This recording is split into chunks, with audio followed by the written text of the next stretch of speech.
to do to me? Hey, man, you pulled a knife on us. Let us meet your people, and we'll do a lot of business. What is this? We're setting it up as a pawn shop and stocking it with all the unclaimed stolen goods we can find. About $100 for this set. The going rate is 50. You know it, and I know it. Oh, you look like you've had a rough day. 5 minutes in the jacuzzi, and you'll feel like a new man.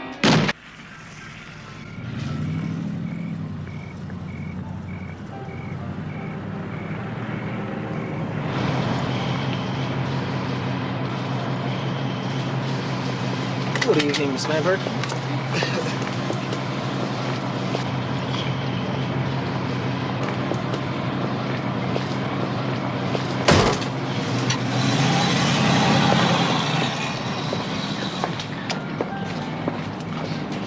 I think she was hoping it was you who parked the car. Hey, guys, take over. We want to take a break.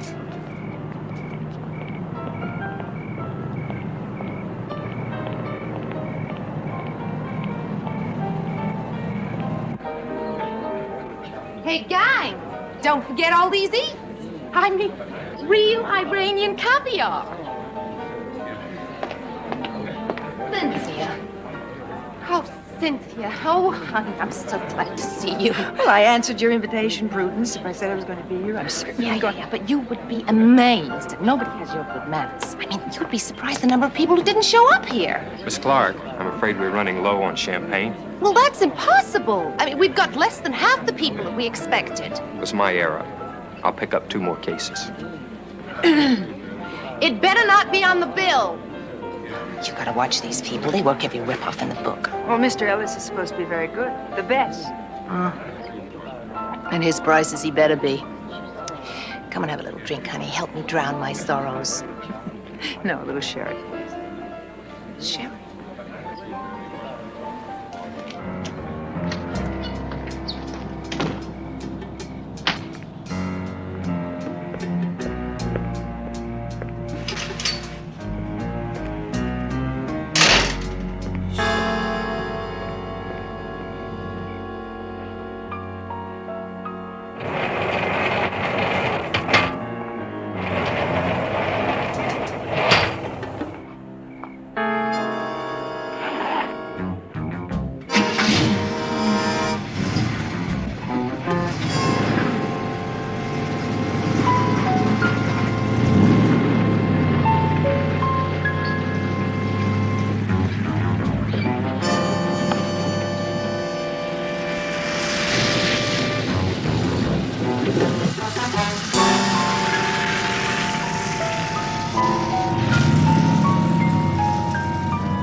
I'm gonna be stuck with 8 pounds of Iranian caviar. Do you know how much that is in 12-carat diamonds? I couldn't say, never having seen 8 pounds of caviar or a 12-carat diamond. Don't snow me, honey. Now, the way I hear it, your old man made big spending a high art. Now, he already owned most of Lambert Hills when I was starting in pictures.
Base to Patrol Unit 1.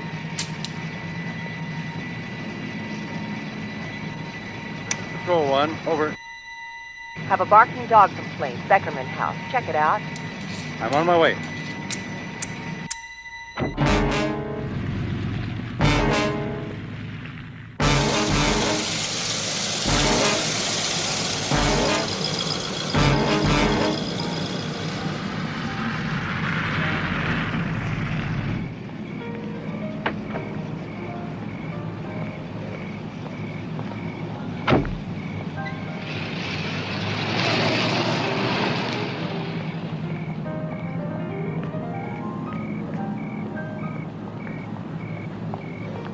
You guys take a break. You got 15 minutes, okay?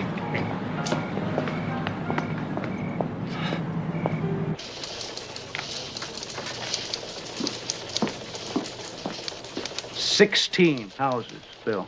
16 past year. Why don't you talk to the guys in burglary? You know those guys. You worked burglary when you were on the force. Yet they're no better off than I am. I mean, this gang hits hard and it hits fast. They know when the people are out of town. They know when they're out for the evening. They only take the best stuff. What are you doing here? Thought you took off this morning. Tomorrow. This cop has some paperwork to clean up. The last thing I need is to have Bill come by with any old excuse to keep me from going to that seminar in San Francisco. They're into my clients for over $1 million. Bill, I need help. I happen to like my job. Like to keep it. Beats working out of South Central, huh?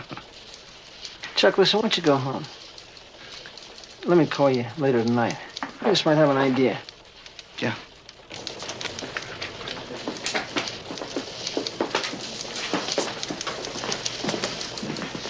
Well, Sergeant Anderson. Just the beautiful police person I was looking for. Forget it, Bill. There is my beautiful hotel reservation. Here is my gorgeous airline ticket. Are you suggesting that I am trying to come between you and San Francisco? Like Fresno, Crowley. Yes, of course. That'll be fine. Thank you very much. I've got everything arranged. You're going to spend 48 hours in Madrid. You'll have a private tour of the Prado and a visit to the Cathedral del Isidro. Terrific. Me in a cathedral. Oh, and a box at the bullfights. I did a picture in Spain in 65. And those bullfighters should stick to bulls. All right, Prudence, what is it? What's wrong? Nothing. Everything's great. My agent called and they're casting a couple of pictures with stars who look like stars again. So, now what's your commission on the whole schmear? That has nothing to do with anything. Oh, come on, honey. You went to a lot of trouble. Put your checkbook away. Look, Cynthia, I've got to square myself. Now, I don't have too many friends, and I can't afford to hurt you. Well, you will hurt me far more by writing that check. Now, what about the symphony? I can still book you for a season subscription. Prudence Clark, the brunette bombshell. Honey, you are thinking of Audrey Hepburn. Well, some of the oldest, most respected families in town subscribe to the Philharmonic. Can't they sleep at home? Oh, Prudence. The Philharmonic is a marvelous place to get to know the right people. Make new friends. Do they have a bar? Just a little place where I can get a glass of champagne. In between symphonies, of course. 2 bars.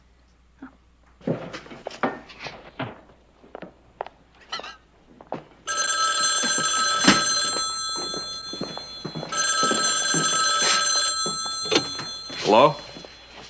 Oh, hi, Cynthia. Yeah, the party is still set for Thursday night, Lampert Hills. Prudence Clark, 2634 Woodbine Lane. Prudence Clark. That's interesting. Our hostess of last Saturday night, the Lush. Hey, darling, what about these fishing reels? We're running here, pawn shop or a sporting goods store? We'll take him. Any cameras left? No, I took them all, Fred. Okay. Yeah, look. Well, this is Sergeant Anderson, Investigator Royster. This is George Crossland from People's Western Insurance. I'm Yeah, Stout. Stout. Here's a- Pete here rented a store on the west side on Brentshire. We're setting it up as a pawn shop and stocking it with all the unclaimed stolen goods we can find. What are you doing, Sergeant? Moonlighting? Yeah, well, we expect to lose money, as a matter of fact. See, we're going to pay top dollar to every thief in town for every piece of stolen goods he brings in. Yeah, it's not exactly Fisherman's Wharf, but we're going to meet a lot of interesting crooks.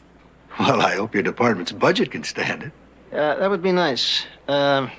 See, you're going to get People's Western and all the other top casualty firms to back us up. Hey, wait a minute, Sergeant. You know, dealing in stolen goods is not exactly our line. Isn't it? Don't you try to buy back insured items at a fraction of what you are supposed to pay out? We're going to pay 1/3 replacement value. That way you people still save 2/3 of your costs. This is crazy. But the economics are still there. Yeah, I thought you'd think so. We put you down for 20%. Who's coming up with the other 80%? Oh, I gather you expect me to deliver the rest of the companies in this area. You talk their language. Listen, think about it. Get back to us as soon as you can, will you? And incidentally, if anybody asks, be sure we're on your negative list.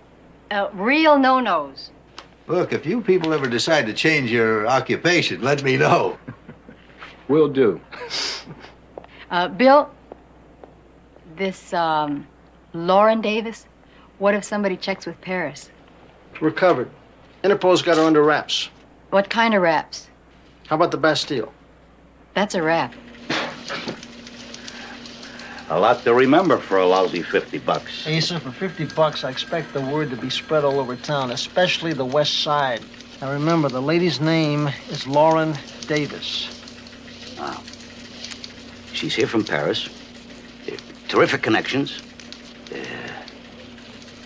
She used to ship to New York. She wants to deal in real high-class goods. For Japan. Paintings, antiques, bibelots, sculpture. Asa, wait a minute. What's a biblo? Bibelots. You like that? It's a personal touch of my own. Just keep it simple, Asa, okay? Now, look, the lady works out of a pawn shop on Brentshire. You got that? That's Brentshire. Brentshire. I want it passed around fast, okay?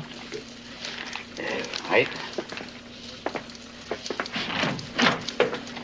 Crowley, for the same 50, you can still have the bibelots. I can't pay you $1 more. When can you ship it to New York? Paul, you're undercutting the price you paid for our last shipment. It's a new deal. The police are circulating stolen goods reports all over the East. I have to protect myself. We've been good to you, Ross. Shut up. I won't have you begging from him. Don't put on airs with me, young lady. We're both thieves. Ellis, I want you to get everything out of here immediately. Going out of business, Cynthia? Going out of doing business with you, yes, Paul. Goodbye. Well, if you change your mind. I shan't.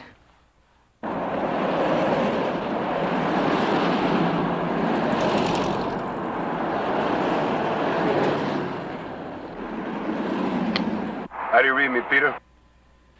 I read you loud and clear, Joseph.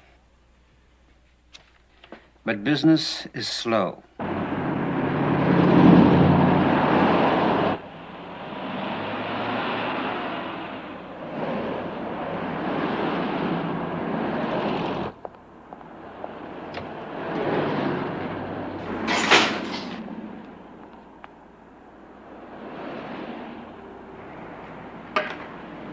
Hi.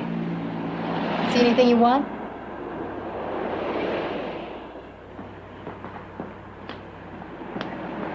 Can I see this?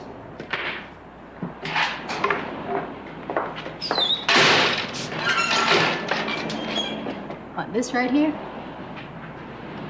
You know something? You have very good taste. This is marked down from $250 to $149.50. It's a lot of money. Yes, I know.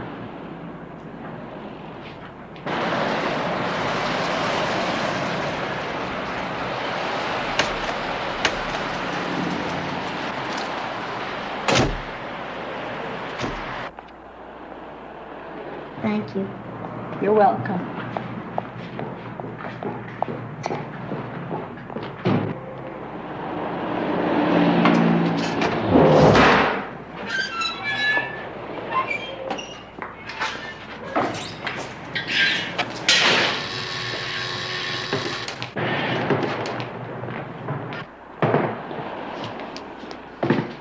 Hi. I got this here terrific stereo for sale, just for you. Really, I listened to it this morning and the sound is just beautiful. Perfect. I was supposed to get a check, you know, but the mail's all screwed up. Joe, stand by. Aren't they always? Got you. But this here's a good set. It's, you want to know how much I paid for it? Yeah, I know exactly how much you paid for it. Hey, man, let's split, huh? What's wrong? We didn't do anything wrong. Relax. I'm hip. You boosted it. You want to fence it. Oh, man. We can usually get about $100 for this set. The going rate is 50. You know it, and I know it. You can't kill a guy for trying.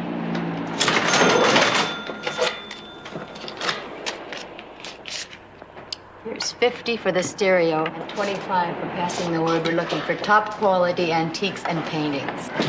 I don't want the word being passed in the wrong places. What do you think, we're crazy? I think you're hypes and can't be trusted. Adios.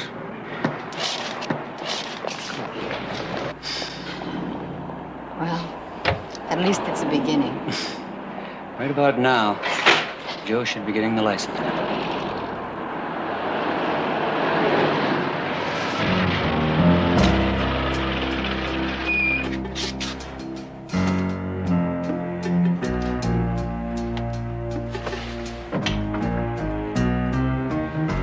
That was nice of him to leave the lights on. It's not gonna stop us from doing our work. Get going.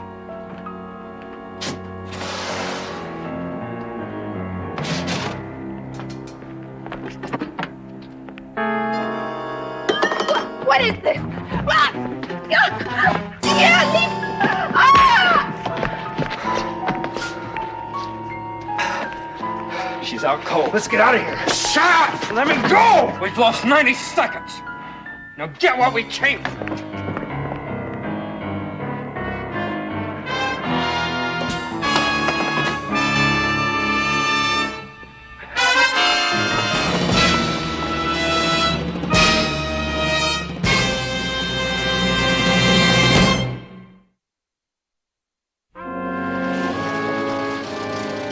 Hi, miss.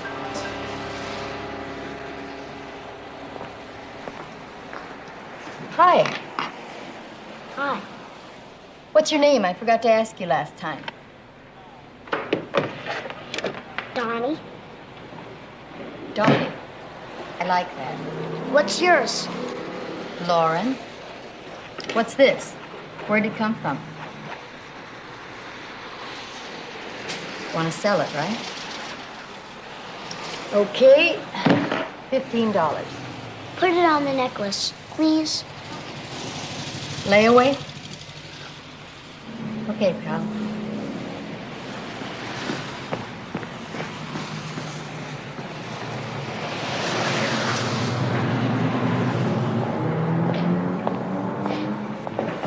Hi there.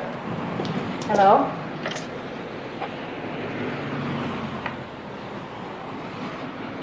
The word on the street is that you're doing business. Where'd you hear that? Like I said, on the street. It's around. But you know, one thing that isn't out on the street is you. What's that supposed to mean? What it means is the way you look. You know, they told me you were a blonde, but they didn't give you any credit. Maybe that's because we only deal in cash. Ha! Ha! Look, if you're here to talk business. There's business and there's business. You feeling a little romantic, mister? I was just starting to tell a lady that, and there's a business transaction you might be interested in. What kind of business? You got a back door? When we need it. Or would you need it for 5 color TV sets still in their cartons? I'll see you in the alley. Okay.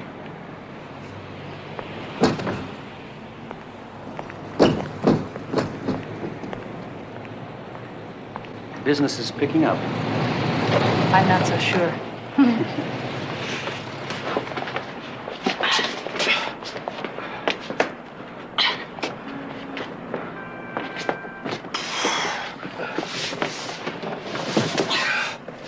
That's it. Here you go, Tommy. 5 bills. It's a pleasure doing business with you. And Maybe we can help each other sometime. I've got some heavy buyers interested in moving antiques, paintings, you know, the expensive junk. Hey, lady, I'm into hijacking and warehouse jobs. I wouldn't know one antique from a piece of junk. Oh, you got friends, don't you? Doesn't everyone? I'll see you. And especially you. I'm looking forward to seeing you again. We'll be in touch.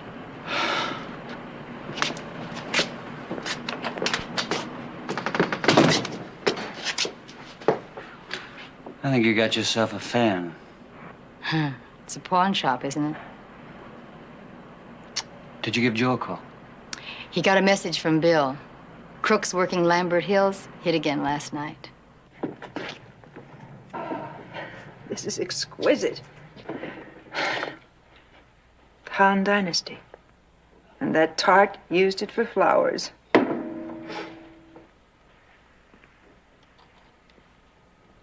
This Matisse was in the house when we lived there.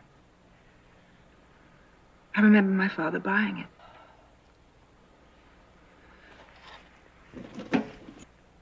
Miss Lambert, the rest of us think we should lay low for a while. I don't. This wasn't on my list. It's solid gold. Get rid of it. Look, I don't know, drop it in an ocean somewhere, but get rid of it. It's engraved with her name. Do you understand, Bobby? Nothing settled. Look, I'll manage to dispose of the merchandise somehow. I've put a lot of money into each of your pockets. Remember that.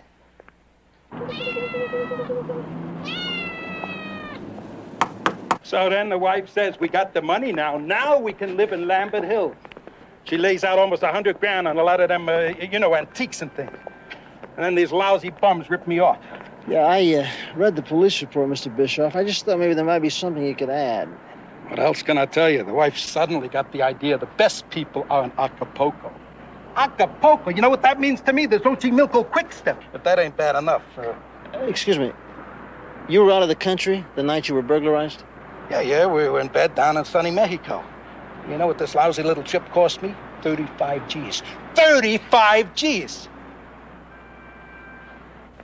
So the Bischoffs were in Acapulco. Prudence Clark was supposed to be at the Philharmonic. The Lavens were at the Dodger Stadium. And the Mongados were in Europe. Something for me to check out, huh? Might keep you off the streets. This is a hell of a way to look when a handsome dude comes calling. I think you look terrific, Miss Clark. I might as well tell you straight out, I'm a big fan. Cut it out, Sergeant. No, I mean it. I don't think you've changed since the days of Waterfront Girl. I didn't think anybody ever saw Waterfront Girl. I think I've seen every picture you ever made. Thank you. How about it? You feel like answering a few questions? It only hurts when I breathe. It's a nasty-looking bruise you got there. I understand you were supposed to have been at the Philharmonic last night. Yeah. But I changed my mind at the last minute. I called my escort and told him not to bother to come by. Could I have his name? Well, why do you have to drag him into this? He has nothing to do with it. I'd like to have his name, Miss Clark. Well, Sergeant, to tell you the truth, there wasn't any escort. You see, most of the guys that I know are not really into all that long-haired stuff. And the guys that are interested in it, well, they are either after my name or I have to burp them. Well, there must have been a few people who knew you were going to the symphony, right? Oh, sure. My hairdresser, manicurist, at least 3 dress shops. Okay, I get the picture. When you're feeling better, Miss Clark, why don't you try to remember all the names of the people you might have talked to? Give me a call, okay? Mm-hmm. Unless you can think of something you forgot to tell the men from the burglary detail. Well, there was something about the guy that hit me. You said you didn't recognize him. He was wearing a mask. Listen, I've been an actress for 15 years. Back when you didn't have to look like a freak to get a job. Yeah, I hear Glamour's coming back. I knew I was going to like you, Sergeant. Anyway, Anyway. Well, when you're an actress, you have to study people. You have to see how they move and how they carry themselves. You had a chance for all this last night? Well, I had about a second and a half before he dropped the Empire State Building on me. But there was something that rang a bell. Miss Clark?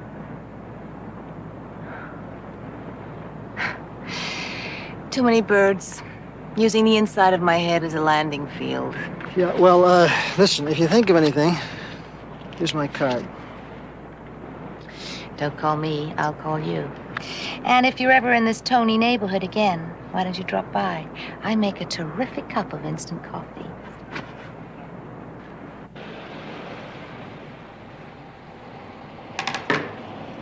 What are you doing? What are you doing, friend? Just give me back my bracelet. Might burn your fingers. Now listen, if I don't meet your people, we go to the cops. Give me that bracelet. You don't want to use that on me, friend.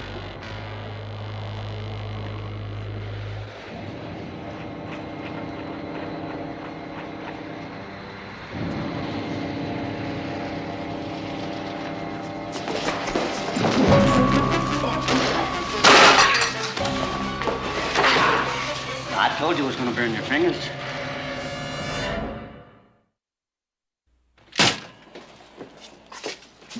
Hey, what are you going to do to me? Hey, man, you pulled a knife on us. I don't like that. But maybe the cops will. Now, if memory serves me correctly, I believe that's assault with a deadly weapon. All right, I blew my cool. Look, I wasn't going to hurt anybody. I swear. I'll do anything. Please. That's an expensive bracelet. Where'd you get it?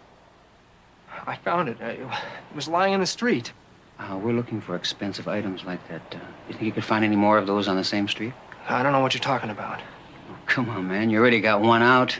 Don't blow the whole ball game. I don't know what you mean. What I mean is that every pawn shop in town has a police list of every item stolen, including this bracelet. You're gonna have a lot of trouble moving this stuff.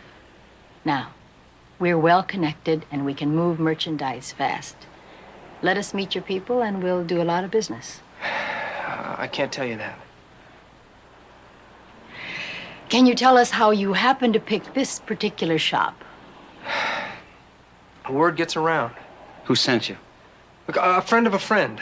Name? Asa Price. Asa Price? No way, man. He's a middleman. As the lady said, it's your people we want you to introduce us to. I told you, I can't tell you that. Here's your wallet. Bert, what's the number of that West Side police station? Oh, wait. All right. I'll go see him. I'll talk to him. Good. Catch. No pro would ever try to hawk this thing. Then we're lucky. That means we've got a rookie trying to break into the big leagues. You know what I could do? Yes. I could put the surveillance team on this urban character. I'd rather not, Bill, just in case the kid does call. This is as close as anyone's come since they went into action. Have you noticed how we're starting to get a pattern? Mm-hmm. Almost everybody who's been burglarized has been what you'd call a newly rich. People who've lived in the Lambert Hills area for like 3 years or less. Have you noticed that? If the gang does call, I might have to borrow a Nisi officer. Yeah, Joe? Hey, Bill? Yeah? Got an urgent message for you. Lady just phoned, says she wants to see you. She's not again. I just left her 2 hours ago. Well, she says she's got some new information for you, wants to see you tonight. Yeah. Thanks. She's about as subtle as her last picture. You know, the one about the elephant stampede? Idiot! You greedy fool! I told you to throw that bracelet away. I'm sorry, Cynthia. I guess if it weren't for you, I'd be nowhere. What about these people? I don't know. They seemed anxious to make a deal. Might be worth looking into. But we don't know anything about them. Maybe you can find out. Yes, I can phone Paris.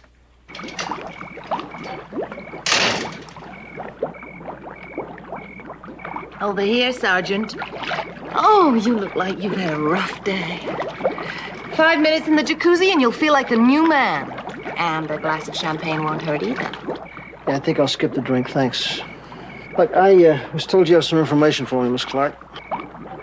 Hey, with you, it's Prue. And you're right. This isn't the right place for a drink. Hand me my towel, will you?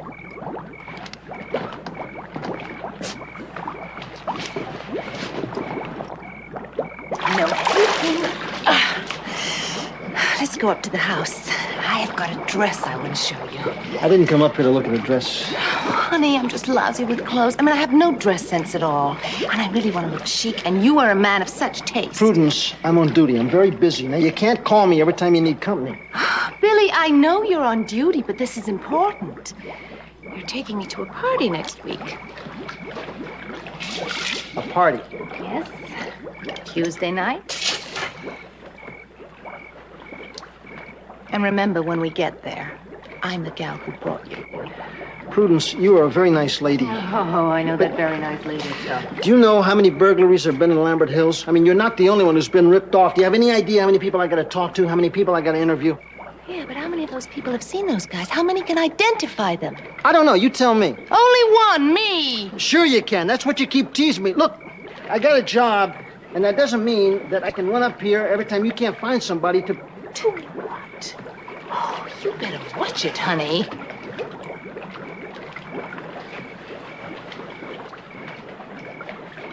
Prudence, I think you are one hell of a dame. I mean that. I think you're a hell of a dame. I think you're 20 miles ahead of all those people you run with.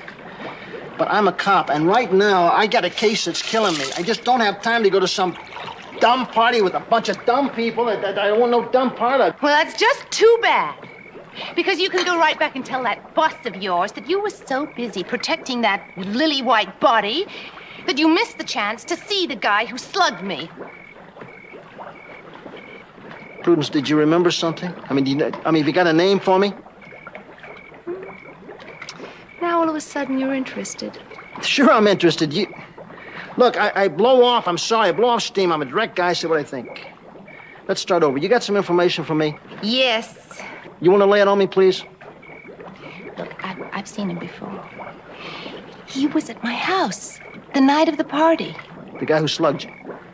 Yeah, but don't ask me who the people were who were here, because half of them I've never seen before. But they'll all be there next week. At this party? At this party.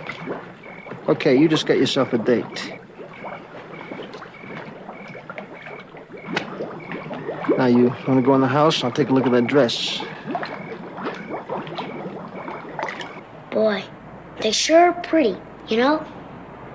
Donnie, that's a very expensive set. Maybe you'd like to have something else. I thought you liked them.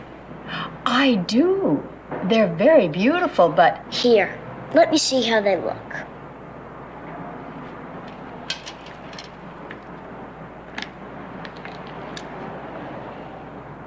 Okay. Lauren, you got the prettiest ears. Thank you, Donnie. Another $50, and the set'll be yours. They're for you.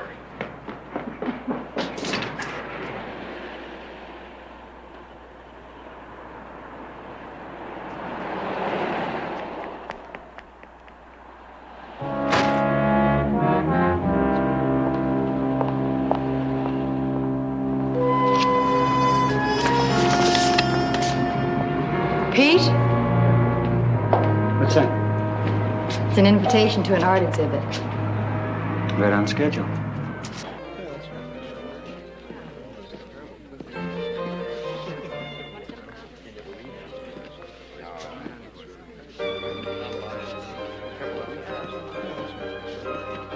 You like it?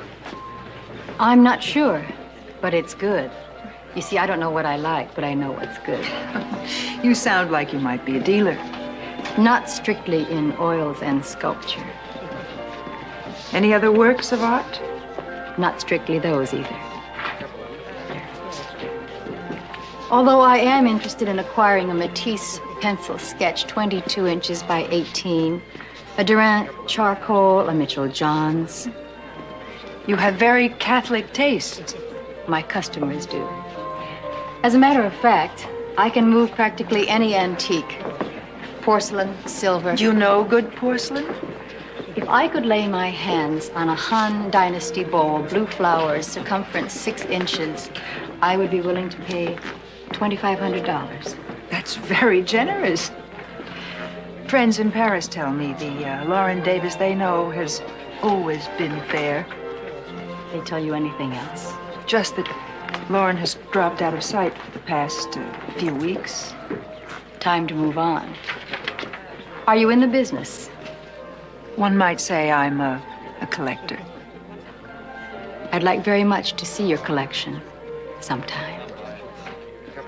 You shall, Miss Davis. You shall very soon.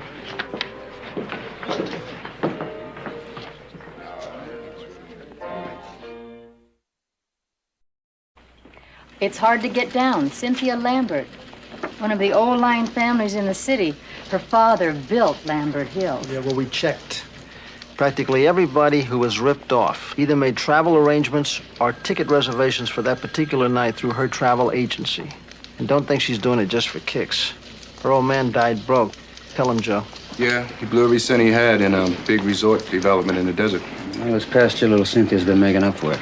Your pawn shop has really paid off for us. We've passed along 19 suspects to burglary, and Tommy Court's going to be picked up when he meets Pete. But the one I really want... You don't have to spell it out.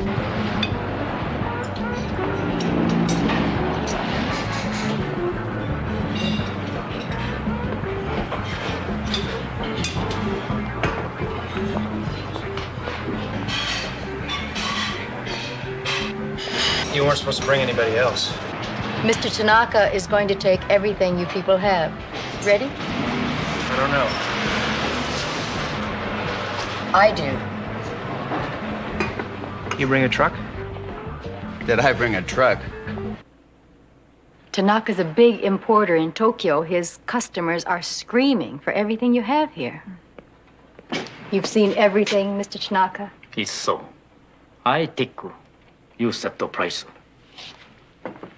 You heard, Miss Lambert. Yes, I have a list of prices right Just here. give me the bottom line. How delightful. The bottom line, as you put it, let's see, should be about $100,000. But for what's here, $40,000. Bert, start loading the truck. Miss Davis, you realize... Oh, I understand, yes. All our transactions are to be cash. Now, how soon will you be able to show me some more merchandise? And I mean, really good stuff. Well, maybe you would like to make the selection yourself. You seem to know Mr. Tanaka's tastes. I'd like that. Then we'll set it up for next Tuesday evening, and I'll contact you. And wear something dressy. Thank you.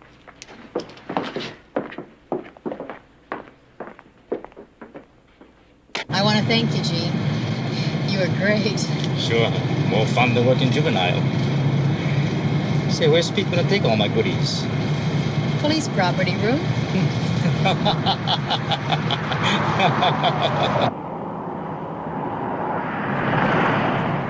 I should have brought my own car. This thing drives like a truck.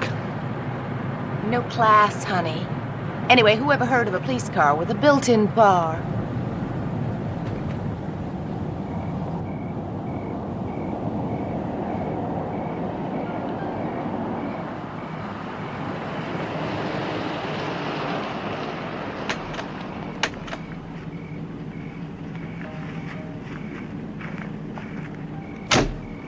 In case I didn't mention it, I like your car. You didn't. Thank you, Clara. For what? Your continuing compliments about my new dress. It's real red.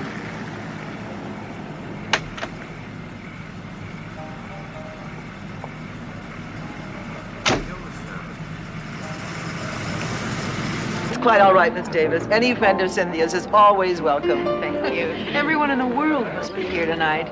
Well, everyone in our world, at least. Except the Bergs. They flew to New York. Yes, I know. I booked their flight. Of course.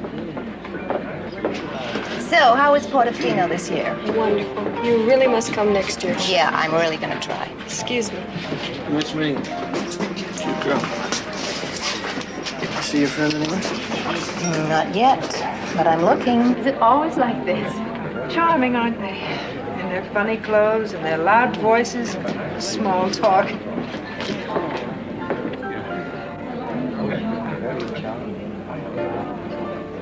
I'd like another drink. Could I get you one? No, thank you. vodka martini, please. Why don't I freshen that for you? Good idea. And this time, make it champagne. Gonna change your luck, huh? Mm-hmm.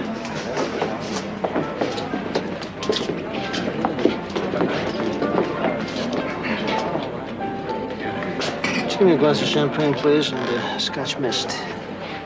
Got a nice tie. Thank you. Let me try. Nice party, too. I just got here, actually. I don't know anybody here. You alone? No, I'm with the lady in red. All the fellas go for the lady in red. Sorry she's so ugly. Well, you get used to it. Thank you. I checked your Fargo out before I picked up Prudence. You're coming through nice and clear. Good. I got 3 units on station. Joe and Peter across the street. Try to have a good time. I'm gonna try. It was a terrific party. Oh, excuse me. Come with me. Here you go. Who's the girl? What girl? Don't play dumb with me, Crowley. The classy little blonde in the black pantsuit. Oh, that girl. I may be high, but I'm not completely blind. She's an acquaintance of mine. You never told me you were in Vice.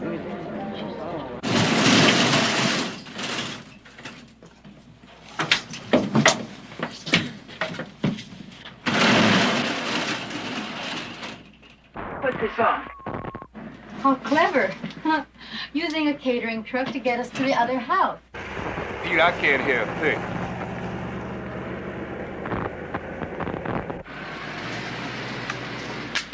You made the flight reservations, right?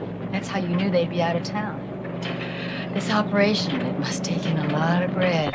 Mommy, illness. My father never built his town for people like the Bergs. There was a time when... Did you say Bergs? That's what it sounds like. You better check it out. All they think now is it takes money. I could smash them all! This is 12Y50. Put this on.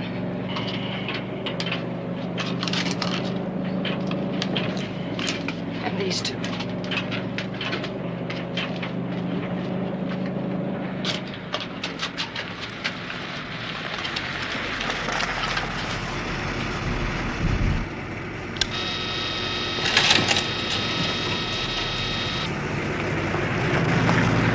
Would you believe my husband paid $28,000 for that car? $28,000. Well, that's the price of 2 ordinary cars. And yet, every time I park it, I can't start it. Park, no start. Park, no start. It's maddening. Bill, it was the parking attendant. The blonde parking attendant. Of course, it makes sense. Hey, stay here. Just stay here.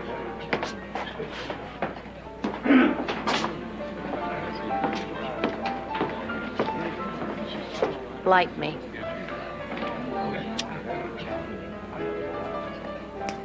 How do you feel about jacuzzis?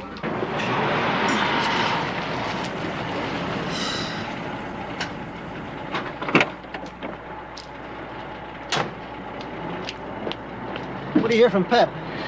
She mentioned a family called the Bergs, but there's 7 of them, Bill. Yeah, we've been trying to find out which one of them's been out of town. Try him again. Okay. You people move fast. Is Ellis an electronics expert? You're not here to ask questions. You came to make your own selection. I don't have to see any more to question your taste. The truck is loaded except for that box. I deliberately left something of tremendous value. Now you pick it out.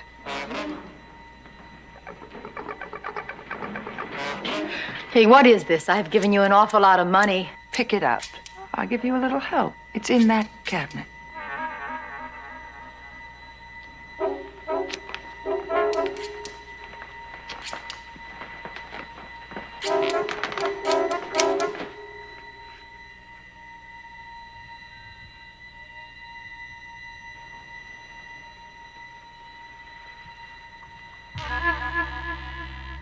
That's a good choice, Staffordshire. But that's not it.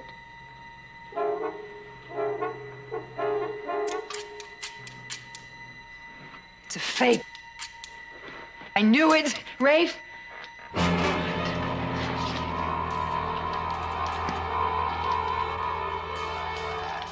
She's with the police. They've heard everything. Police, freeze! Okay! Hold her up. Put your hands up against the wall. Back.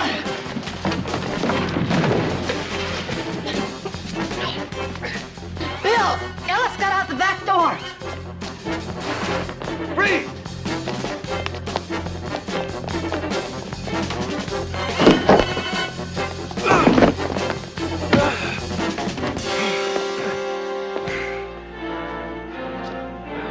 Halloween's over, buddy. You have the right to remain silent. If you give up that right, you read it yourself. Well, we got the whole Lambert Hills gang under indictment. Tommy Court is copying a plea, and now they're rounding up the rest of your customers. Great. And the chief is very happy. That's fantastic. You know what should we do with these? Oh, Donnie's stuff. All right, hand it all over. I want it all back. And don't give me any trouble or I call the cops. Donnie's told me everything. This is where he brought my stuff, and I want it back now. Are you this kid's father? That's right. And I have a list.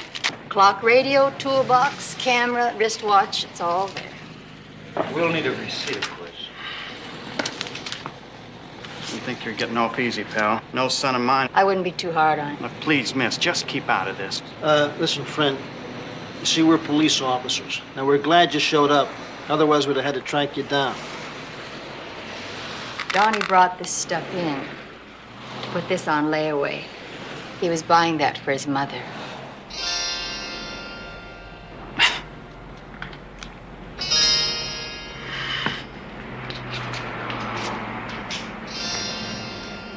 Listen, the next time you get an idea like that, talk it over with me. You might find you have a partner, okay? Okay.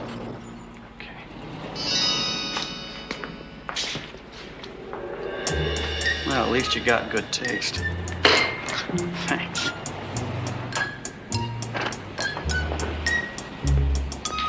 Bye, Donnie.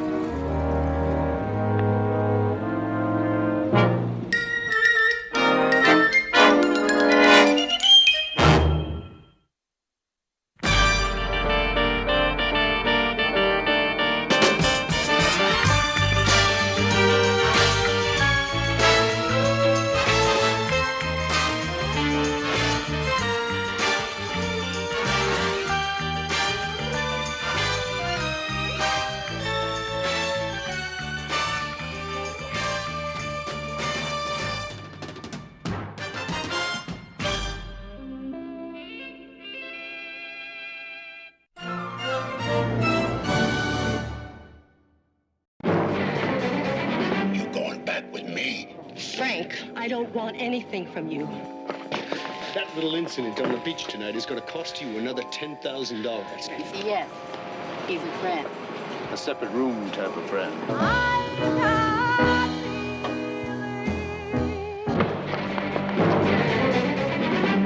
Have you ever been in love? Hold it, police!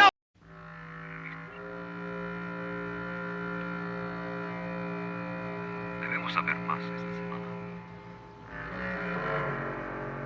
El dinero viene desde Suecia.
You, Aren't we going to order something? I'm starved. unless you can order and eat in 5 minutes.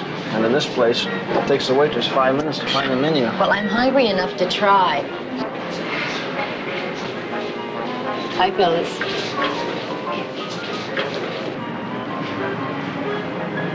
Jeez, I can't take you anyplace. Phil, they're Marines. You remember what it was like, don't you? Remember, are you kidding? I'm the only guy on our ship who had pimples. I don't believe that. Can't we at least order something to go? I'm so hungry. No, drink your coffee. We gotta go. Lights due in. I'll get the coffee. 64 cents for 2 coffees? You gonna get the tip?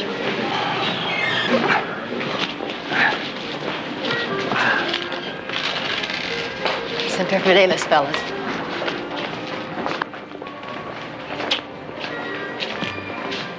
How come I never heard of this Lemke? Frank Lemke, you've heard of him. I don't think I've been keeping up on my intelligence bulletins. No, this guy's over the hill. He did 10 years joint time on an income tax brief. I don't know, I guess he got out about 3 years ago. So, why the big effort? It's no big effort. It's just you and me, sweetheart. That's because Pete and Joe are smarter than we are. How can I be smarter? I'm the sergeant. Because they don't answer their phone on their day off. Wait a minute. What? It's Donald Lance. You know him? Sure, so do you. No, I don't think so. Sure, this guy was working intelligence when you came into CCU. No, maybe not. It's just about the time he quit. Yeah, I don't think so. He's been working as a private investigator. Bugging device was found. Bugging what, I wonder?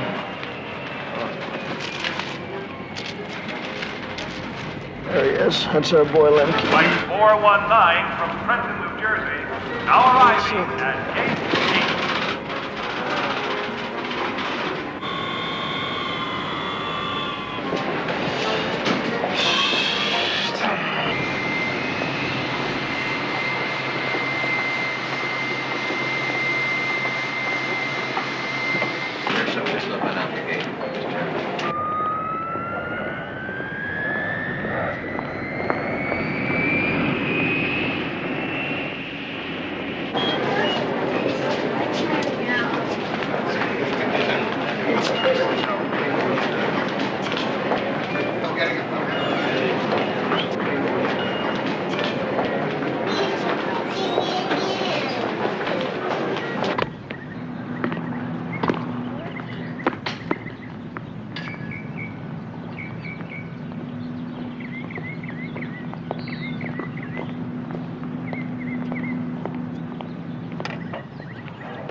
Any problems? Nope. I'd say everything's just fine. All right, take it to my room. Hey, come on, Sally. Let's play, huh?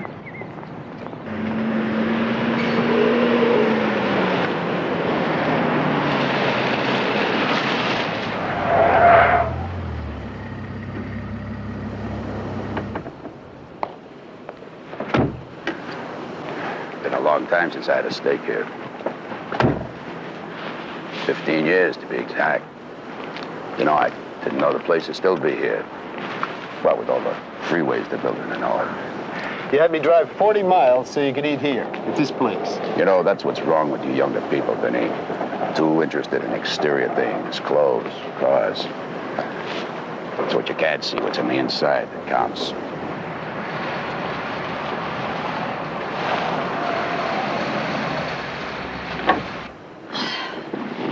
Well, I don't blame him for stopping here. It's a great seafood district.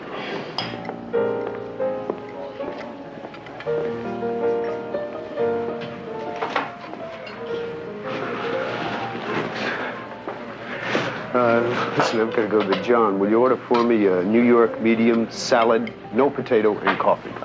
No coffee, bad for the nerves. Try the milk. But you sound like a TV commercial. Okay, make it milk.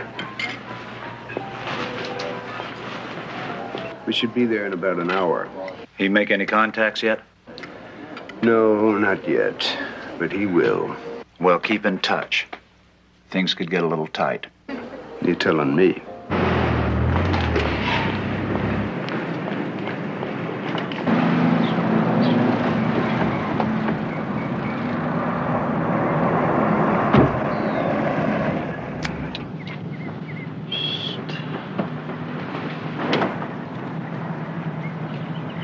I'll say one thing for the gentleman. He sure picks nice places. Yeah, but what does he pick them for? That's the key question. Well, as long as there's good food. So this is why you... She hasn't changed a bit, has she? It's been a long time, Frank. Leave her alone. You can only cause her problems. Vinny, mind your own business. Stick to tennis.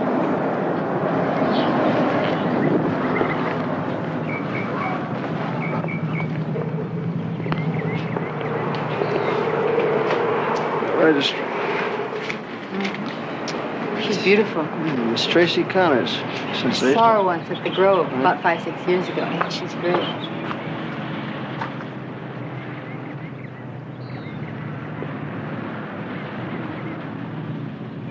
I have a couple of questions. Shoot. One, who is Lemke's handsome friend? Handsome? 2, what are they doing here? And 3, what do we do now? For your first 2 questions, I don't know. Maybe we'll find out. To number 3, now you know why we brought our luggage. We're checking in. Separate rooms this time, please. Honey, I'm just trying to keep you on expenses. Besides, what if my shoulder goes out? Who's going to massage my muscle? It's time you learn to massage your own muscle. Mr. Guerrera's table, please. There he is.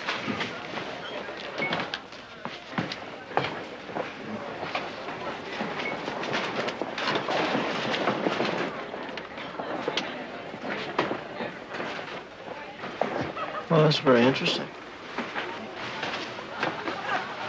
Hey, Frank, you couldn't have picked a better location, huh? What a place. Hey, let's have some dinner, huh? We ate. Drinks would be fine. The heavy-set one? Mm-hmm. You know him? Yes, ma'am. That's Ralph Guidera. He was indicted in a big real estate fraud last year. This guy's been on the edge of organized crime for years. Looks like he's shooting for the big time. Hey, Vinny, I understand you're playing in the tournament. Maybe you can give me some pointers. You know, the pro here charges $25 an hour. Imagine that. Poor baby, you need a loan? No, I got other things to do with my money. Yeah, I bet you have. I found out who Lemke's friend is. Who is he? It's a guy named Vincent Bass, a tennis pro. I think he's down here to play in a tournament at the hotel. And just how'd you find that out? Some very clever police work. Anything else? Yep. I called the office. The guy's got no local record. Oh, and I talked to the old man, and he said, find out what we can. He's sending Pete and Joe down tomorrow with some bucks. That's how I can afford the wine. Finally, a paid vacation on duty. Miss Tracy Connors.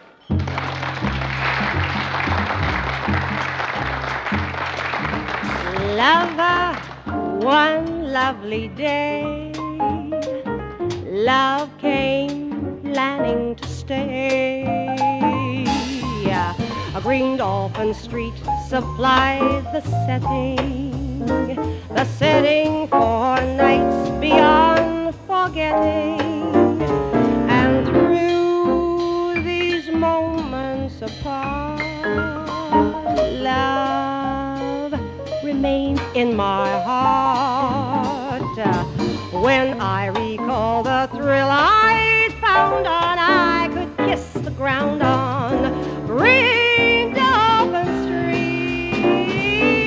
Lover, lover, one lovely day, love came planning to stay. Green dolphin street supplied the setting for nights beyond forgetting. And thrills these moments apart, love remains in my heart. And I recall the thrill I found on, I could kiss the ground on Green Dolphin Street. Hello? You blew it. What are you talking about? Who is this? There's a third tape, Guidera. Who is this? Now listen, damn it, come on. We have the third tape. I'll contact you later about money.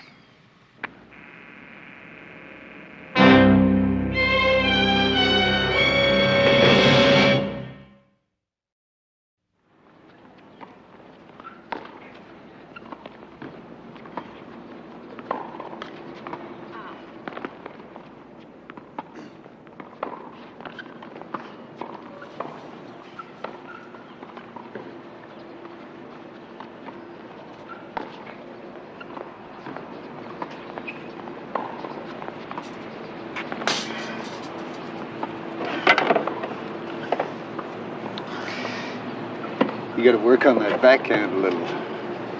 You noticed. Are you waiting for a partner?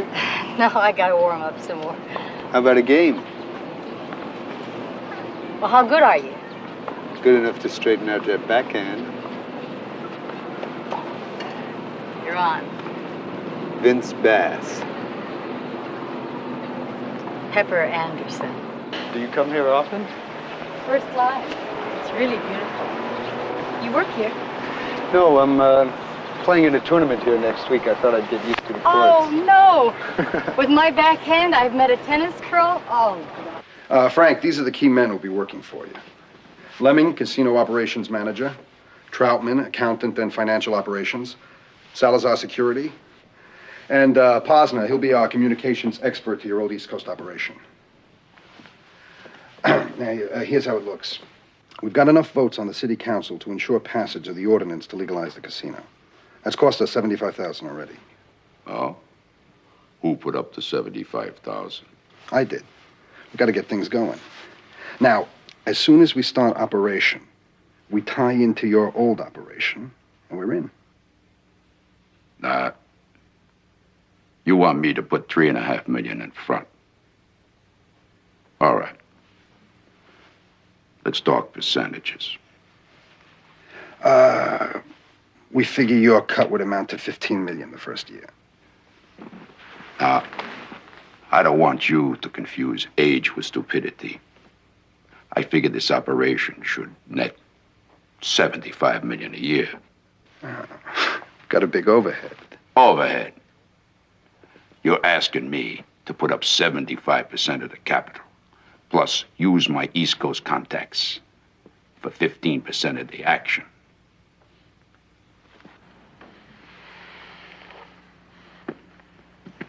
You better get to work on your figures. Yeah, well, maybe we did overestimate our contribution. I'll check it out with the rest of the guys. Yeah, you do that.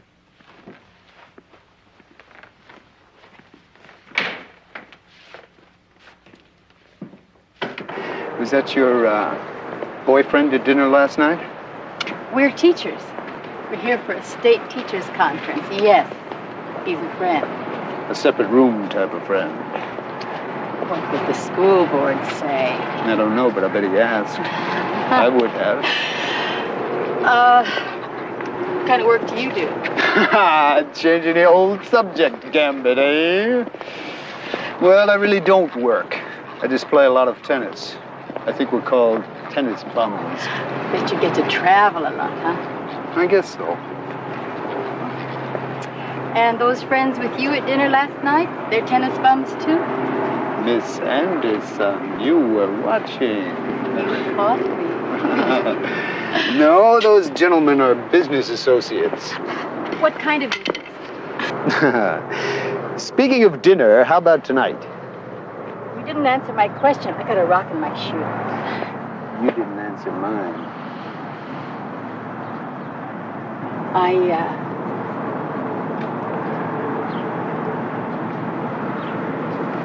Okay.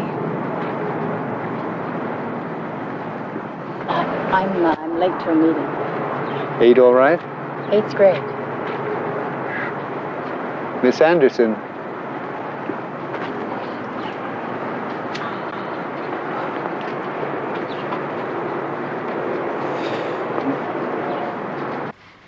Looks like we got a pretty good set of 5 here. What'd you find out about him? Not much. He travels a lot, various tennis tournaments. That's it? 2 hours, that's all you can tell me? He's a tennis bum? What's that supposed to mean? Saw you out there on the terrace. Looked like you're having a pretty good time, kid. Sergeant, you think I've never seen a great-looking pair of legs on a guy before? Just another passing fanny, huh? Bill, Bass seems like a very nice guy. He's fun, but that's it. What are you getting so defensive about? I'm not defensive. You're defensive, kid. You asked me, and I'm telling you. Do you mind if we talk business now? I tell Limke, the Guadera suite. They had some kind of a meeting. What about? Now, how do I know what about? When Pete and Joe get down here, maybe I can start tailing some of these guys. I might even get a look-see into Bass's room. I'll do it.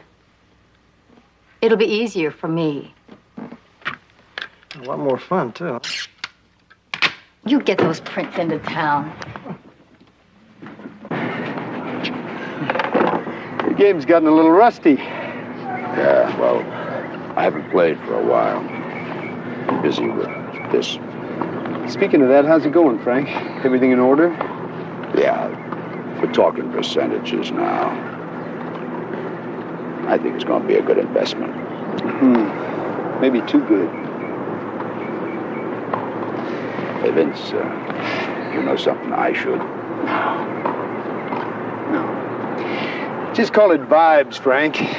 And you've been out of this game a few years. You got to be careful. We all have a tendency to get a little rusty if we haven't played for a while. Yeah.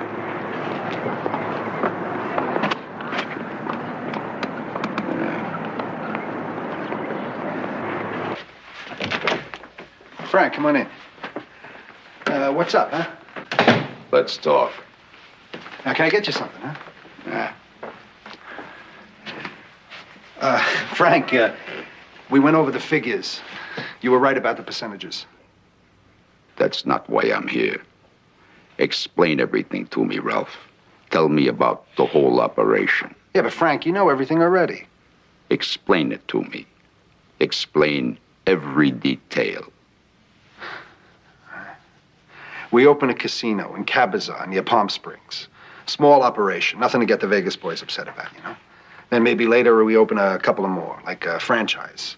Yeah, but you know this already. What's the matter, Frank? A friend told me you're holding back. Okay. Some of the guys thought that we'd work a few ladies on the side, you know, just for their entertainment value. No profit, you understand? I'm not sure I do. There's something that ain't right. Like an itch. An itch I can't scratch. You better be straight with me, Ralph.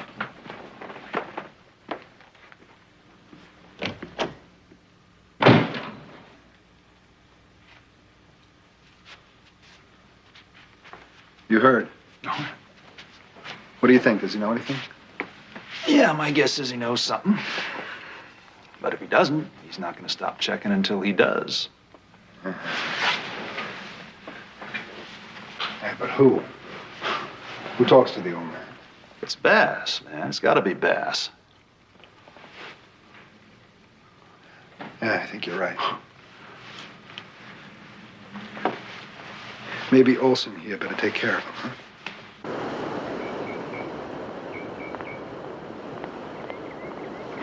Oh, excuse me. Could I trouble you to unlock my door? I left my keys on the dresser. I'm sorry, miss, but you have to get the key from the front desk. I am not allowed to open the rooms. I'm late for a teacher's meeting. It's about to break up, and if I get caught, well, you understand. Please, I just had to get in a game of tennis. Sure, but please do not mention this to anyone. Thank you.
Yeah?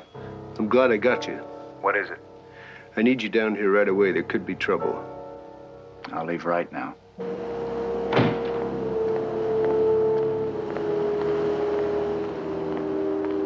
Don't turn around. Just keep walking.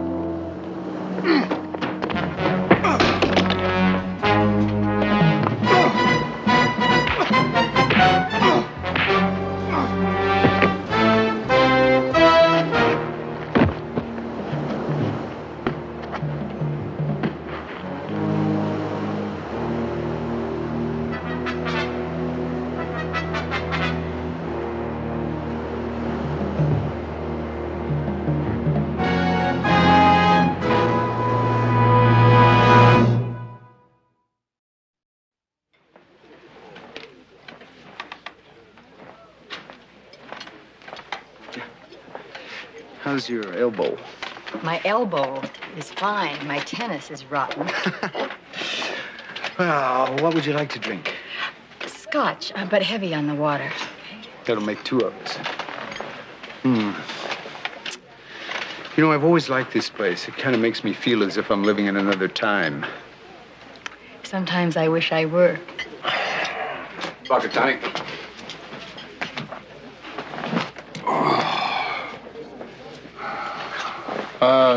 Pass me those chips, please.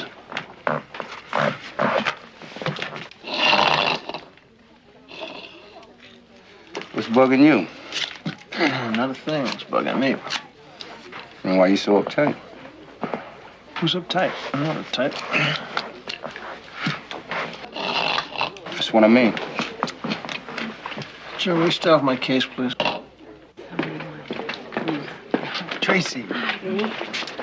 Can I buy you a drink? Not a drink. I have a show to do. Well, will you sit for a minute? Come on. That'll be nice. This is Pepper Anderson. Hello. Tracy Connors. I love your singing. Oh, thank you. How do you manage to always be with the most attractive woman in the place? They just go for my serve. Frank, will you join us for a drink? I called your room 3 times. Come on, we go to my table. We gotta talk. Frank, there's nothing to be said. It's all been said. Look, we can talk at my table. Please, this is where I work. You're hurting me. Hey, Frank, come on, relax. Sit down and have a drink. Come on. Stay out of this, Vinny. Frank, you've wrecked my career before. You're not doing it again. Now get out of here.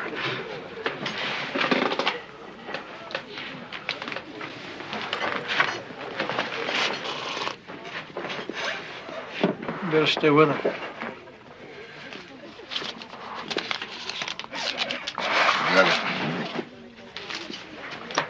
Thanks. Would you play piano for me? Sure I will. Will you... Just a tennis bum. I'll be right back.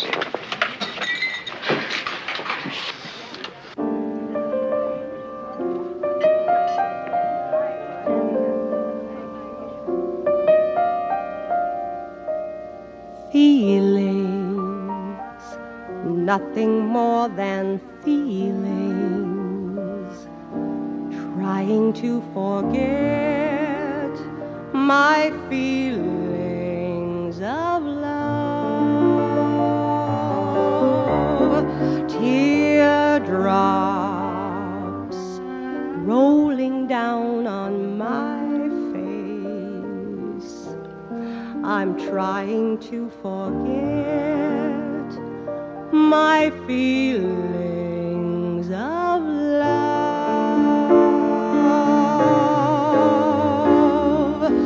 Feelings for all my life I'll feel it. I wish I never met you, boy.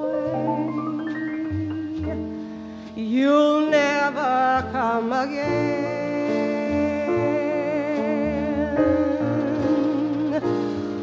Feelings, whoa, feel you. Whoa, I wanna feel you. again in my arms.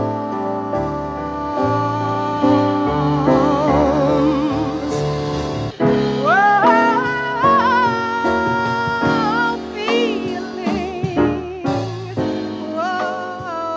whoa, to feel you again in my heart.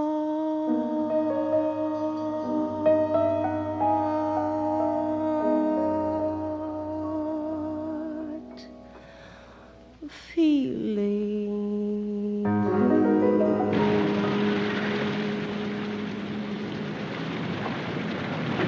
Vince? What's with Tracy and Frank? Tracy Connors. She was headed for the big time once. She had it all. What happened? She fell in love. She was subpoenaed to testify before a Senate committee investigation on organized crime. Testify about what? Her association with Frank Lemke. She was Frank's girl. The big time. But that was back in the 50s, and it just about destroyed her career. No one would touch her after that. Today, she'd become a celebrity and write a book. Right. You care about her, don't you? She's a friend. That's nice.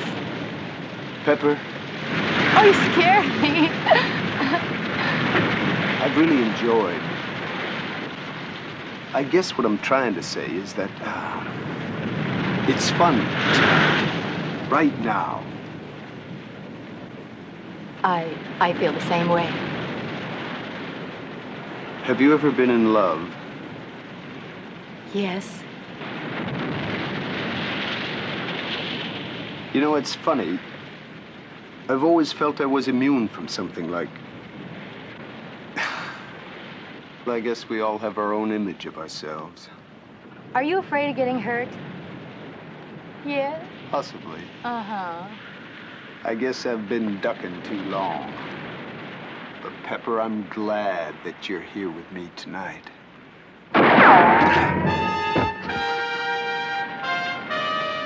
Don't move. Stay down.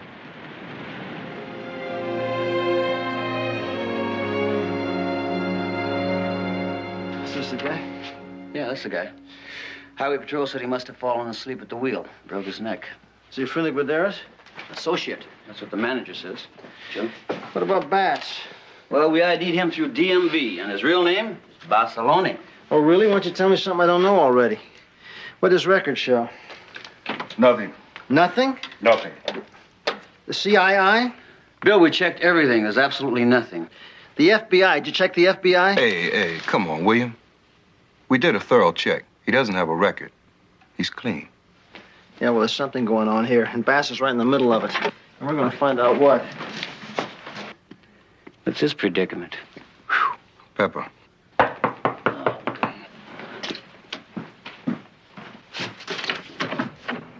Hi, Pep. How'd it go? Someone took a shot at Bass. Where was he when it happened? We were walking along the beach, What were you doing on the beach, Pep? doing what I get paid for, be a cop. Okay, so what happened? Well, we were... Look, someone took a shot at him about 200 yards from the hotel. In case anybody's interested, he wasn't hit. Did you get a look at who fired the shot? No. Pete, you want to lay it on her, what we found out about Bass? What about him? Well, we ran a make on his prints. Well, what are you trying to tell me? His key name came back, Bazzaloni. Remember that newspaper story about Lance, the retired cop? Yeah. Well, they matched up Bass's prints to a set they found in Lance's room, and right now he's a major suspect in the case. Homicide couldn't connect the name with the prints until we showed up. What kind of gun was Lance killed with? 45.